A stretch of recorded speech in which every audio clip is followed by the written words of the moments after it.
All right, I am working on some cable management. As you can see, I have a long way to go, but it's going to start off easily with this.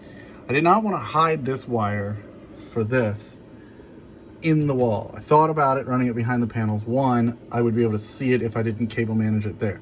Two, if I cable management there and I ever need to pull the cable out, it's going to be hard to get it. And three, if I put it back there even without cable management, it's going to be hard to get it out. So I wanted to hide it in the corner. And what I'm doing is I'm trying a couple of these cable clips. Pretty nice. They come with some good quality 3M double-sided tape. And they're just these sweet little clips that you slide the cable in one direction there, and then they don't pop out.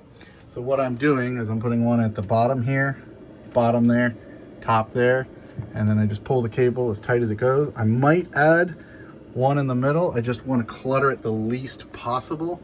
That looks pretty good, as you can see.